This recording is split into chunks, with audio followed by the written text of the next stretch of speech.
오늘 말씀의 제목을 이렇게 정합니다. 한번 따라 하실까요? 약속에 있는 첫 계명. 약속에 있는 첫 계명.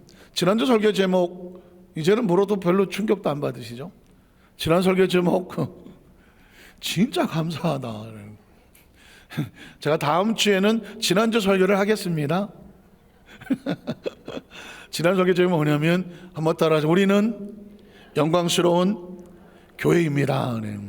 우리는 영광스러운, 내가 누구인가 그랬는데 성경이 말하기를 너는 하나님께서 만들고 싶어가는 영광스러운 교회야. 우리를 향해서 교회라고 말씀합니다.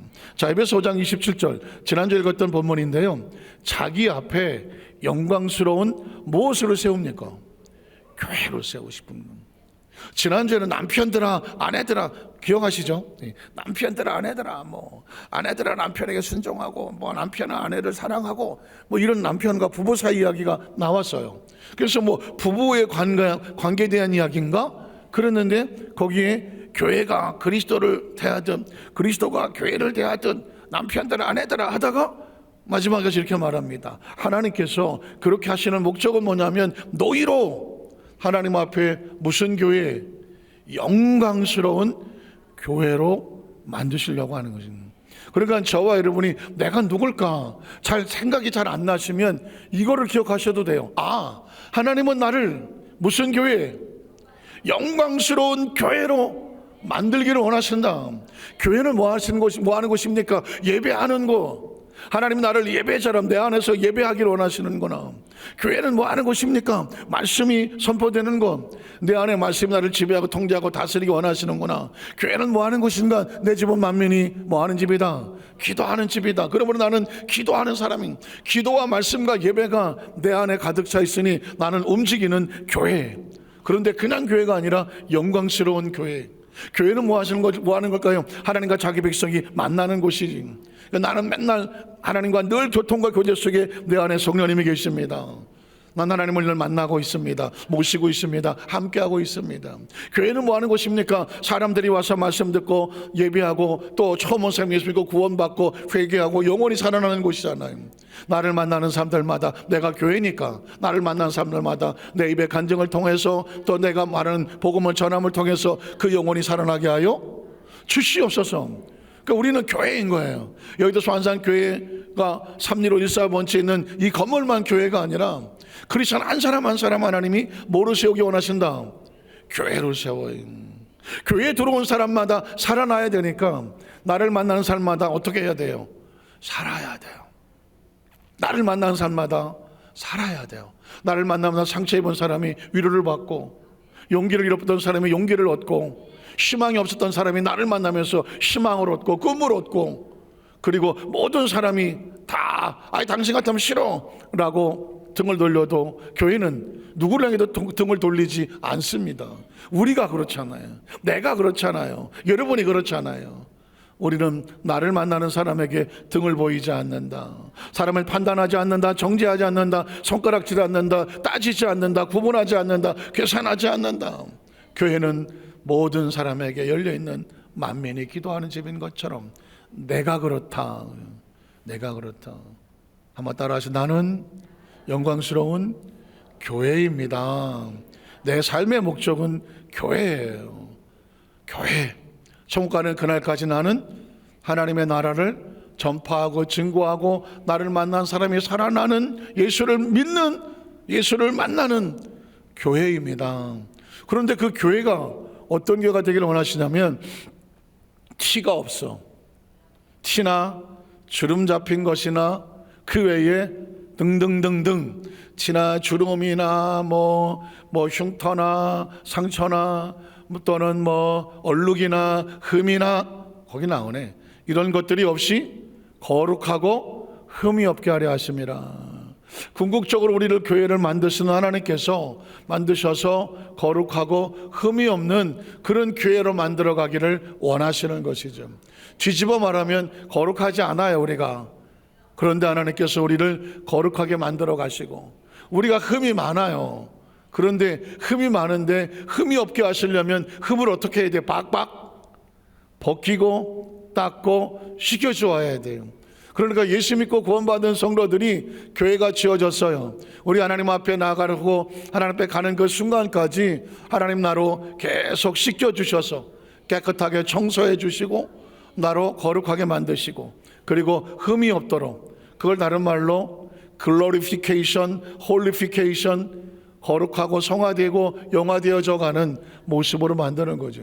예수 믿는 성도들이 내가 처음 예수 믿을 때와 지금과 앞으로 10년 후, 20년 후에 내 모습은 어떻게 될까요? 생명은 태어나면 반드시 뭐 해야 되죠? 자라나야 되죠. 성숙하고 성장해야 되죠. 예수 믿은 지 한 달 된 사람이나 1년 된 사람이나 10년 된 사람이나 그 이상 된 사람이나 다른 사람 비교할 거 없이 나 옛날 모습이나 지금의 모습이나 앞으로의 모습은 계속 어떻게 해요? 성장해 가야죠. 계속 거룩해지고, 7번 넘어졌던 것 다음에는 6번 넘어지고, 또 지난번에 6번 넘어졌지만 내 다음에는 5번 넘어지고, 지난번에는 막 7번 만에 겨우 일어났지만 이번에는 5번 만에 일어나고 3번 만에 일어나고, 궁극적으로는 누가 밀어도 넘어지지 않을 정도로 단단하게. 이게 뭐예요? 이게 크리스천들의 마지막 최종 목적이에요. 저는 제가 목회를 지금 해오면서 참 감사하다. 나는 나이 먹는 것이 너무 귀하고 감사하다. 왜 그럴까? 젊어서의 말씀 묵상도 있었고, 젊어서의 메시지 선포도 있었고, 은혜도 있었는데, 세월이 지나가면서 전혀 보지 못했던 하나님 말씀의 세계가 또 열리고 또 열리고 또 열리고, 더 깊어지고 깊어지고 깊어지고, 조금 이렇게 늘어나 있던 것들이 정리가 되고 정리가 되고, 그리고 엑기스가 되고 엑기스가 되면서 농축이 돼 가는데, 제가 보면서, 제가 말씀을 준비하면서 제가 은혜를 받고 제가 정리가 되고 제가 뭔가 새롭게 보이고 새롭게 들리고 새롭게 깊어지는 게, 이게 얼마나 소중하고 귀한지 몰라요. 신앙생활이 처음 예수 믿고 구원받는 게 끝이라면, 우리가 뭐 10대 때 20대 예수 믿고 그걸로 그냥 평생 간다고 하면 무슨 의미가 있겠어요? 그런데 세월이 더 지나갈수록 더 깊어지고 뜨거워지고, 의미를 알고 넘어지지 않고 상처 있지 않고, 폭이 넓어져서 옛날에는 조그만 것만 낙엽만 떨어져서 팍 이렇게 했었는데, 이제는 웬만한 돌덩이가 들어와도 뭐가 던졌는데도 불구하고 뭐가 왔나? 바다가 점점 깊어지면 뭐가 툭 떨어져도 아무 반응이 없고, 마귀가 와서 툭 건드려도 전혀 반응하지 않고, 옛날에는 조금만 건드려봐 속이 팔딱팔딱 했었잖아요. 그런데 여러분 보십시오. 점점 한번 따라, 점점 깊어지고 넓어지고 충만해지고 따뜻해지고 뜨거워지고. 할렐루야. 이게 이렇게 함으로 말미암아 세상으로부터 점점 빠져나와서, 제가 쓰는 표현으로 지구를 발 아래 밟고 있어야지. 지금도 밟고 있긴 하잖아요. 지구를 밟고 있잖아요, 우리가. 그래서 세속을 밟고 있는 곳이지 세속에 물들지 않는 그런 도도하고, 그건 저만 쓰는 말이에요. 도도하고 의기양양하고 위풍당당하게 하나님의 사람들이, 세상에 옛날에 얼마나 많아 진흙탕에 빠지고 어우적거리고 못 빠져나와서 감정의 상황에, 사람의 관계 속에 누가 한마디만 해도 그리고 그냥 뭐 좀 힘들만 있어도 뭔가 다른 사람하고 비교해서 뭐 안 됐을 때도 맨날 입을 뒤집어 쓰고 밥도 안 먹고 혼자. 언제까지 그걸 할 거냐고. 언제까지 그걸 할 거냐고.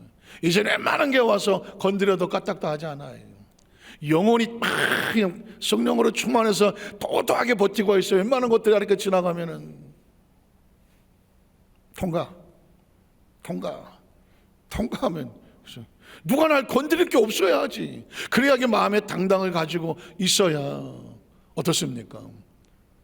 그런 마음의 심령의 상태를 가지고 있을 때 당당하게 영적 싸움에도 승리하고, 그리고 그런 영적인 상태를 가지고 있으면 마음고생을 안 하죠. 영이 힘을 얻지 못하면 애매한 마음고생만 하고 있지. 맨날 마음만 속삭이지. 신간이 편하지 않으면 그다음 몸이 여기도 아프고 저기도 아프고 뭐 안 아픈 데가 없지 뭐. 아이고 여기도 쓰 저기도 쓰시고 보십시오.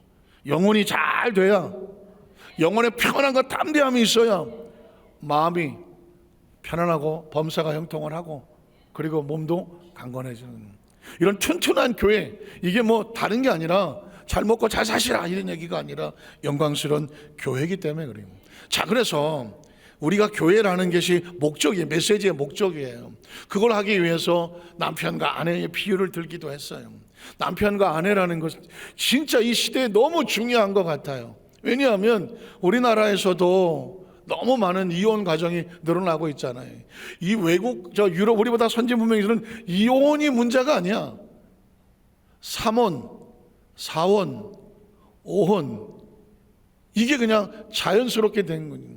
트럼프라는, 아시나? 트럼프? 미국 대통령 당선자인데 이분의 일대기를 약간 요약해 놓은 걸 보면서 이 사람이 결혼을 3번을 했어요. 뒤집어 말하면 이혼을 2번 한 거죠. 이혼을 2번 하고 3번째 이제 부인하고 살아요. 그런데 뭐 남의 가정사 어쩌고 저쩌고 말할 수 없지만 그가 크리스찬이라고 하니까, 그리고 뭐 세상이 감당하지 못할 어마어마한 막대한 부를 가지고 있고, 뭐 전 세계 뭐 그랜드 하얏트 호텔이 그 양반 아이디어에서 나와서 만들어진 호텔이고, 뭐 어마어마한 막대한 부를 가지고 있고, 또 미국의 대통령을 2번째는 지금 이제 하게 생겼으니까. 그런데 안타깝지만 그의 가정사를 보니까 2번 이혼하고 3번째 부인이, 지금 있는 부인이 3번째 부인이고, 아들이 5인가 있는데 첫째 부인에게 3이 낳고, 둘째 하나 낳고, 셋째는 5명이 자식이 있어요. 그러니까 지금 도널드 트럼프 주니어 트럼프와는 지금 뭐 우리 나라에 왔다 가고 여의도 교회에서 뭐 간증도가 있던 이 친구가 첫째 부인의 아들인 거예요. 둘째 부인이 딸을 하나 낳나 하고, 지금 있는 멜라닌가 이분이 아들을 하는데 아이가 어리고 아직 그런 상황인 거예요. 그래서 참 뭐 가슴 아프긴 하겠지만 미국 대통령을 2번이나 하겠다는 사람도 가정이 벌써 2혼 3혼을 한 상태거든요. 그런 일반 사람들은, 저도 미국에서 한 5년 뭐 선교생활을 했지만 거의 뭐 가정이 웬만한 가정은 다 재혼 아니면 3혼.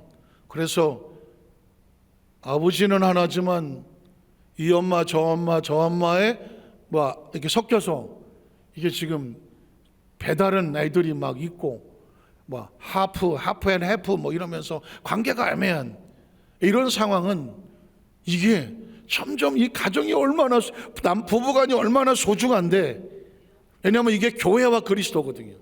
전 지금 영적으로 얘기하는 거예요.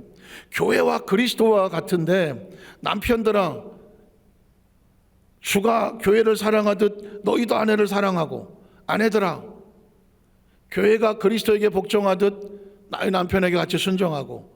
이 얘기는 복종과 순종의 얘기가 아니라 교회와 그리스도의 영적인 관계처럼 이 부부 관계는 영적인 관계여야 되거든. 육체적으로 만났지만 크리스찬들은 또 다른 의미에서 영적으로 만났잖아요. 그러니까 영적인 관계와 교회와 그리스도인 것처럼 부부가 이래야 되는 건데, 만에 하나 이 부부가 이혼을 하고 3혼을 하고 4혼을 하게 되면 이 영적인 아픔과 상처가 이걸 어떻게 할 거냐고요. 그런데 지금 유럽이 그렇고 미국이 그렇고, 지금 우리나라도 죄송하지만 강대상에서 이혼에 대해서 얘기를 못 하잖아요. 저 이때까지 제가 설교하면서 한 번이라도 이혼에 대한 이야기를 하던 적이 있던가요? 할 수가 없어요. 왜냐하면 우리나라도 3가정 중에 하나는 이혼 가정이에요. 이제는 이혼이 어쩔 수 없는 상황이다. 그래서 이혼한 가정에 대해서, 이혼하신 분에 대해서 뭐라고 얘기를 할 수가 없어요. 저 역시도 이제는 이혼이라는 게, 왜냐하면 또 이혼할 만한 가정도 있을 수 있거든요. 뭐 도저히 뭐 남자가 됐든 연애가 됐든 가정을 이끌 수 없는 상황 가운데 살아야 하기 때문에, 이 상태는 죽을 것 같으니까 살아야 되기 위해서 어쩔 수 없이 택한 그런 이혼 가정이 있을 수 있어요. 누가 거기에 대해 돌을 던지겠어요? 이혼 가정에 누가 돌을 돌 못 던져요. 너는 깨끗하냐? 나도 깨끗하지 않아요. 누가 깨끗하겠어요? 그런 상황인데, 자, 영적으로 보려는 겁니다. 영적으로, 기본적으로 성경에서 말하고 있는 남편과 아내의 관계는 영혼과 육체의 관계와 같아요. 뗄래야 뗄 수가 없어. 영혼이 육체와 갈라지면 어떻게 되나요? 그걸 죽었다고 말하잖아요. 교회와 그리스도는 갈라질래야 갈라질 수가 없어요. 교회는 그리스도가 교회의 몸이다. 또 교회는 그리스도의 몸이요, 그리스도는 교회의 머리다. 이렇게 말했으니까 머리와 몸이 갈라질래야 갈라질 수 없고, 영혼과 육체가 갈라질래야 갈라질 수가 없고, 남편과 아내는 근본적으로 이런 마인드로 처음 출발을 해야지. 우리가 뭐 마음이 맞아 결혼했다, 또는 뭐 좋아해서 감정이 맞아 결혼했다, 몸과 마음과 감정으로 만나면 몸이 싫다고, 성격이 안 맞는다, 또 감정이 뭐 싫어, 또 서로 부딪혀, 이렇게 해버리면 싫으면 어떻게? 갈라서 해야지. 이렇게 될 수밖에 없잖아요. 그래서 지금 이 가정의 회복은 뭐냐? 다시 회복을 하려면, 결혼은 영혼과 육체, 교회와 그리스도, 이런 영적인 만남으로 처음 출발을 해야, 이걸 가르치고 교육을 하고 그렇게 만나서 가정을 이루어야, 영적인 가정이 돼야 마음과 감정과 육체를 다스리게 되는 거죠. 사실 육체는 얼마나 간사한데요. 달면 삼키고, 쓰면 뱉죠. 왜? 몸은 그렇게 생겼어요. 몸은 쓴 거 누가 먹으려고 그래? 달아야 하나 더 줘. 달아야 되잖아요. 쓰면 애들도 가끔씩 그 유튜브에 보면은 깐난애기한테 레몬 뭐 신 거 주잖아요. 그러면 애가 막 그걸 또 재밌다고 또 찍어갖고 막 올르면 그걸 또 먹이고 육체는 본질적으로 이래요. 마음은요? 마음은 내 마음 나도 몰라요. 사람 마음이 뭐 10길 물속은 알아도 한 길 사람 마음 알아요, 몰라요? 몰라요. 내 마음이 어떻게 됐지 뭐. 그 도대체 뭘 믿고 결혼하는 거예요? 아니, 맨날 잘해줘야 달면 삼키고 쓰면 싫다고 하는 육체를 믿고 하는 거예요? 아니면 나도 모르는 내 마음을 믿고 내가 당신을 사랑해, 뭘로 사랑하는 거예요? 육체로? 마음으로? 뭘로 사랑하는 거예요? 뭘 믿고 결혼하는 거예요? 그러니까 뭐 헐리우드 스타들 같은 경우에는 뭐 6-7번씩 막 갖고 가는 이유가 있어요. 몸은 한 2년 3년, 이 몸에 이 결혼에 뭐 사랑이라는 엔돌핀이 나올 수 있는 한계가 2년 반 3년이에요. 그러면 약발이 다 떨어져. 제가 미국에서 그런 설교한 적이 있어요. 약발을 살리자. 한번 따라하세요. 약발을 살리자. 제가 미국에서 설교할 때는 한 주일 설교를 컴퓨터로, 그때 제가 다쳤어요. A4 8장을 주일마다 8장이요. 수요일날 뭐 금요일. 그래갖고 나중에 미국 설 때 보니까 바인다로 이따만한 것들이 설교가 막 이만큼 있어. 그래서 제가 한번 뒤져봤더니 약발 살리기, 약발을 살리자. 약발을 왜 살리냐? 사랑이 내 마음대로 되냐고. 호르몬이 가지고 있는 게 약발이 2년 반 3년밖에 안 돼. 그리고 나면 이게 사랑이라는 게 뭐 호르몬이 올라와야 사랑을 하지. 그런데 신앙은 한 번 성령 충만 받았다고 2년 3년씩 갖는 게 아니에요.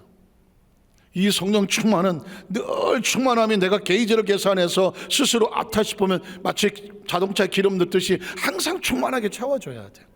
안 그러면 그 비워진 것만큼 감정이 들어와, 비워진 것만큼 기분이 들어와, 비워진 것만큼 육체의 본능이 들어와. 그래서 어떻게 하냐면 마음의 감정이 영혼을 다스리려고 해요.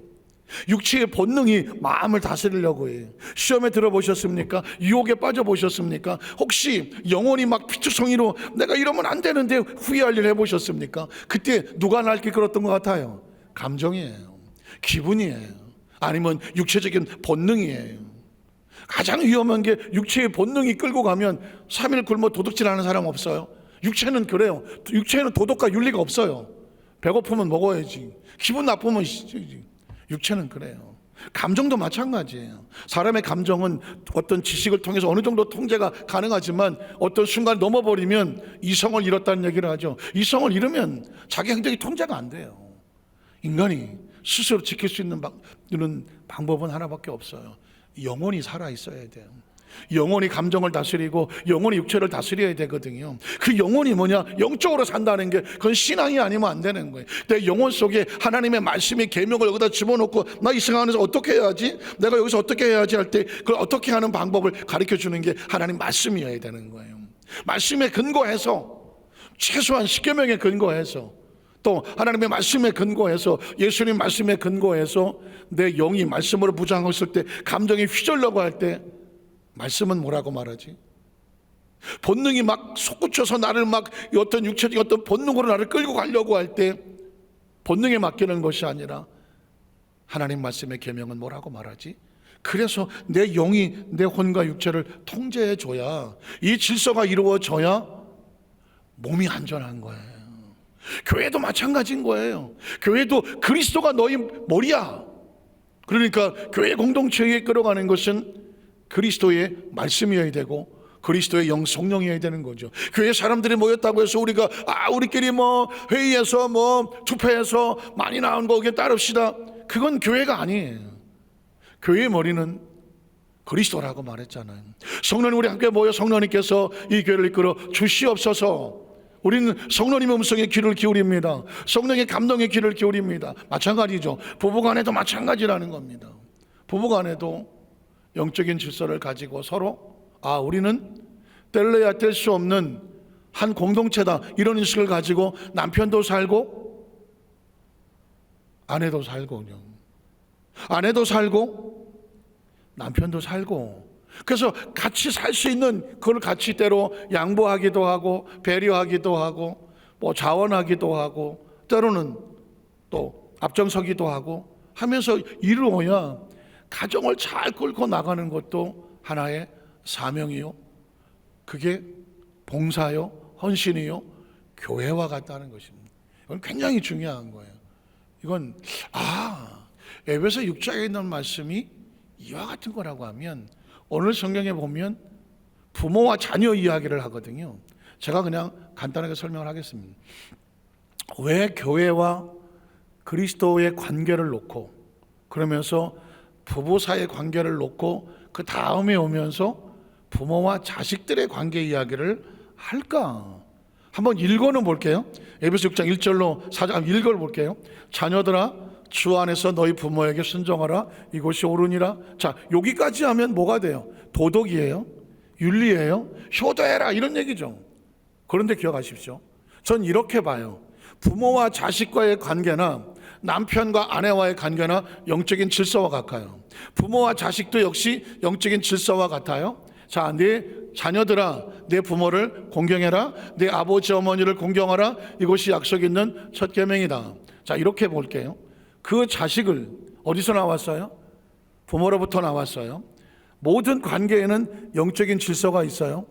아까 부부간에도 영적인 질서를 말했지만 남편이라 아내들아 했다고 해서 부부가 서로 위아래가 있다는 얘기를 한 게 아니에요. 서로 공동 운명체라고 하는 소중한 것도 마찬가지고 부모와 자식도 뭐 공경해라 뭐 사랑해라고 말했지만 사실상 하나님의 관점에서 보면 부모도 소중하고 자식도 소중해요. 자식도 소중하고 부모도 소중해요. 전 이 자식을 이렇게 봐요. 아내로 보고 그 다음에 육체로 봐요. 영적인 질서가 그렇다면 우리 영적인 질서가 영이 우선이고 마음이 있고 육체가 있다면 부부 사이에 남편이 있고 아내가 있다면 가족 간에 부모가 있고 자녀가 있다면 자녀가 사는 길은 뭐냐? 육체가 사는 길은 뭐냐? 그리고 아내가 사는 길은 뭐냐? 이 영적 질서를 인식을 하고 영적 질서 안에서 서로 어떤 관계를 가지고 갈 거냐. 그래서 자녀들에게는 부모를 공경하라 이렇게 말했어요. 자, 거기에 뭐가 있냐면 약속 있는 첫 계명이다. 이 영적 질서 속의 첫 계명이다. 성경은 자, 그 다음에 읽어볼게요. 그냥 넘어갈게요. 자, 이로써 내가 잘되고 땅에서 장수하리라. 이거는 출애굽기 20장, 신명기 5장에 보면 십계명이 나와요. 그 십계명에 약속이 있어요.